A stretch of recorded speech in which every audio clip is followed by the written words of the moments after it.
Okay, these are two different fingerless gloves that I made.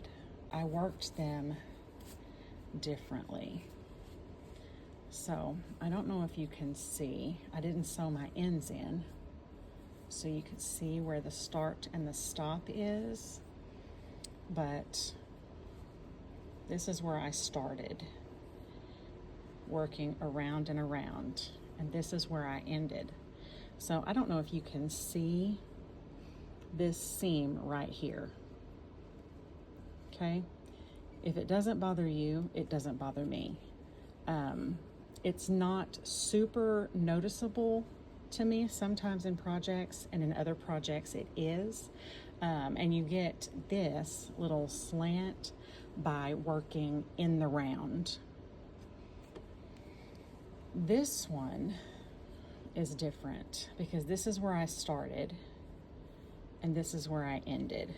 Okay, so pretty much that seam is going straight up and down. It's really hard to tell if you don't know what you're looking for, but you get a straight up and down seam whenever you turn your work at the end of each row, and I'll show you the difference in both of those whenever I make the matching glove for each of these.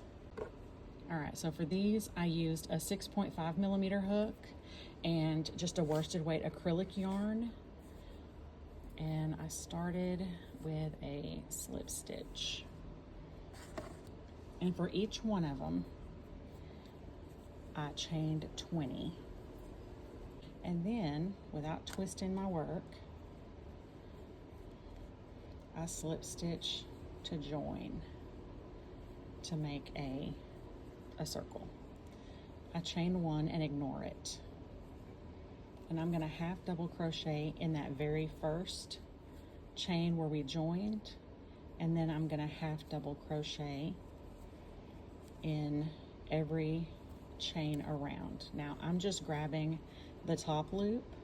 You can grab both of the top loops. You can go in the back loop if you want to. It doesn't matter. I'm just doing this one the same as I did the other one. Okay, and when you get to the end, skip that first little chain that you started with and slip stitch into your first actual half double crochet. And now I'm going to chain one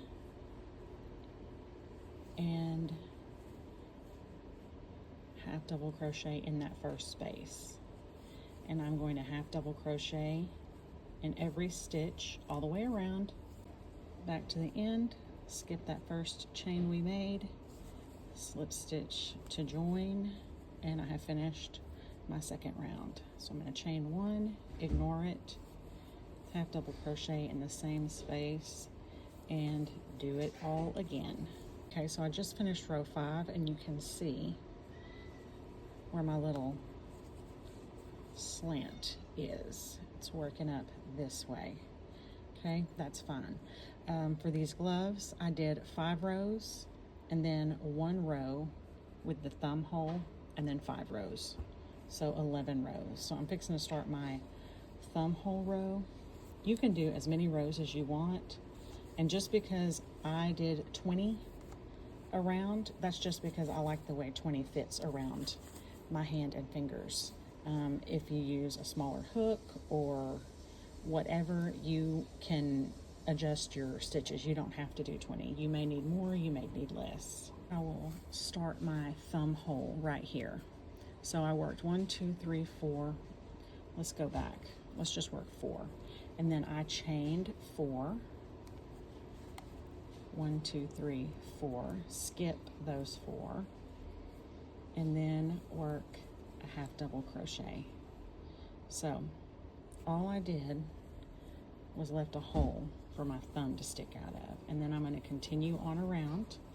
Okay, and then when you get back around, when you get to that chain 4, just work your 4 half double crochets in those chains and keep working half double crochets around. You can do this with a single crochet, with a double crochet, any stitch that you like. It doesn't have to be half double.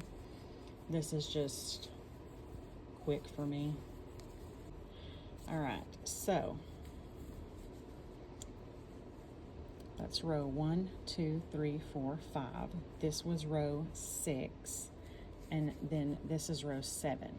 So 8, 9, 10, and 11. The last 4 rows will be right here, so it's not going to matter whether your hand goes in this way or this way, because it's just the same on both sides. All right, so here is the one that's just worked in the round.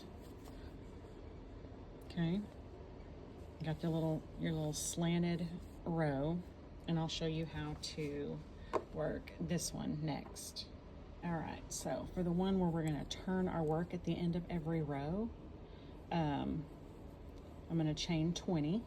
1, 2, 3, 4, 5, 6, 7, 8, 9, 10, 11, 12, 13, 14, 15, 16, 17, 18, 19, 20. And without twisting my chain, I'm going to slip stitch to join. Okay, chain 1 and then work a half double crochet in that same first space. And I'll show you. I make my chain and just make sure that it will fit comfortably around my hand. And that's about, I like all of my fingers kind of out of my glove so I can use them. So just make a chain as long as you want. Remember your number because you want both of them to match. And then I'm going to half double crochet in every stitch around. Okay, once I get to the end, skip that first little chain that we made, slip stitch to join, chain 1 and turn your work. And then I'm going to put a half double crochet in that first space where we turned our work, and then I'm going to half double crochet in every stitch all the way around. When you get to the end, it's kind of hard to see that first little chain that we make where we turn, but that's it. So slip stitch to that first half double crochet, chain your work, chain, turn your work, and then work your half double crochets. When you get back to the end, skip that little turning chain, slip stitch, chain, and turn. And for this glove, I'm making 5 rows, and then my 6th row will be the thumb. So 1, 2, 3, I'm working on row 4 right now. Okay, so there's my 5th row, 1, 2, 3, 4, 5, chain 1 and turn. And for the other one, I did this, so I'm going to do the same thing. So I did a half double crochet in the first stitch, 1, 2, 3, 4, chain 4 to make my thumb hole, and skip 4, 1, 2, 3, 4. In this stitch, I'm going to work my half double crochet, and then keep working half double crochets all the way around. And when you get to the end, slip stitch to join, chain 1 and turn. So that is row 7, 8, 9, 10, 11. I've only got 4 rows left. So I mean, really, you can make it as long as you want, as short as you want. It doesn't take a whole lot of yarn, and it's a really, really quick little project.